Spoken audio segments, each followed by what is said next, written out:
Tanni Grey-Thompson, 11 times Paralympic gold medalist, is with us now. It's good to see you. Thanks for taking the time to join us. I want to talk to you about what happened on an LNER train in just a second. But first, Paralympics. Can they ever match up to how spectacular they were in London? London was incredible and it absolutely raised the bar. But I don't want it to be the best Paralympics ever because that's not good for the movement. I'd like it to be one of the best. I mean, Paris have laid out their stall. They had Paralympians as part of the final torch lighting parade. They've used the same logos, the same branding. So, they're really keen to do a very strong job. And, if the athletes perform well, British athletes are looking in good shape, then, it just takes it to a whole new audience. They're normally second, I think, on the medals table. No small amount down to the 11 that you won in your career. Yeah, I mean, Britain's always punched above its weight in terms of size of a country. China will be very difficult to beat. They're such a huge nation. They have something like 80 million disabled people, probably more. It's going to be interesting what France does. They really stepped up and beyond expectations at the Olympics. And USA, topping the medal table, which we probably didn't expect. So they're going to come through strong. So, the target's 140 medals. All the athletes can do is control the training they do. You can't control the other countries. So, I think we'll see some brilliant gold medals, some great performances across sports, and also some unexpected things that, we didn't expect. That's a really naff way of saying it. But, where someone steps up to a really big performance. I believe that the northwest of England, God's own country, in my opinion, was the biggest region for medal haul in the Olympics. Do we have a region for Paralympians as well, do you think? Oh, do you know what? I love doing that regional thing, when sort of Yorkshire decides it's better than everyone else. Or no, no, I don't think we've done it in that way, but maybe we should start it for these games. Yeah, I can't believe you mixed up Yorkshire and Lancashire then, Tammy. No, I deliberately said Yorkshire. Sorry. Talk to me about what on earth happened on this train at King's Cross. Oh, so I was coming down from Leeds, missed my train at 7:15, got to the station at 7:30, and the staff there put me on the 7:45 train. Got to London, no one to meet me. Left it a few minutes before I started posting, ringing, sending text messages. And when I'd been on for 16 minutes, I decided that there was no one there. So I basically got out of my chair onto the floor by the vestibule and had to push my chair off onto the platform and then kind of crawled off the train. At that point, I just wanted to get back to where I was staying, packed to go to Paris and not wait around any longer. I mean, that's absolutely shocking. What have they said about it?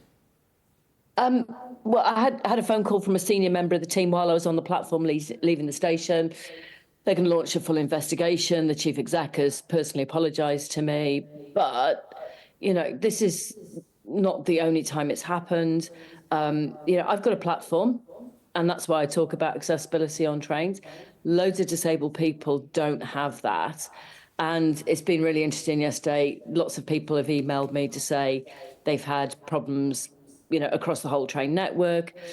The complaints they're making are not being responded to. They're being fobbed off. LNER are normally a lot better than this. And I think that's why it's been shocking for a lot of people. But, there is a problem with the whole network, and actually what's been fascinating and interesting is some of the backlash I've had. I've had emails from people saying, how dare I be out on a bank holiday? I should be at home. I shouldn't, dare to travel without anyone else. And how dare I miss a train? So it's interesting to see some of the attitudes towards disabled people that are still out there. Talk to me about the emotions you were feeling when you realised nobody was coming and you had to put your chair on the platform first and then you had to crawl off the train. Is it shock? Is it fury? Is it embarrassment? Is it hope that some people will see you and come to your aid? Mostly it was anger. That I've been put on a train. So in my mind, there's a contract there between me and the system that somebody knew that I was on a train.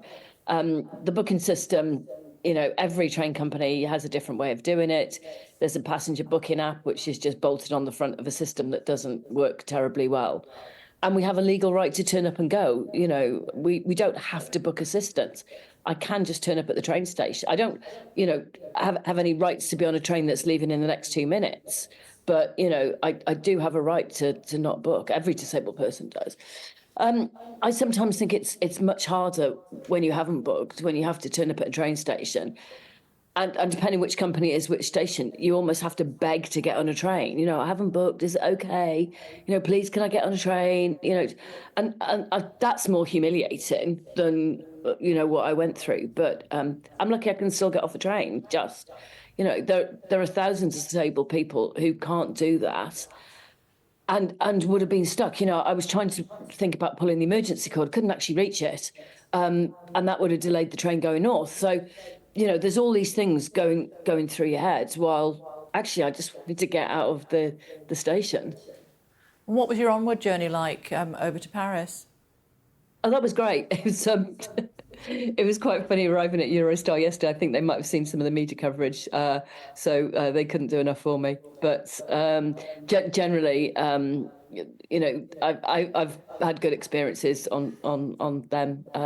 But the public transport system, just isn't working for lots of people, and certainly the train network isn't working for disabled people. Okay.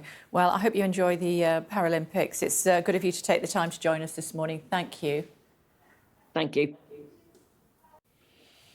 Shocking, isn't it? The managing director of LNER, David Horne, replied to Tanni on X saying, "My sincere apologies for this, Tanni.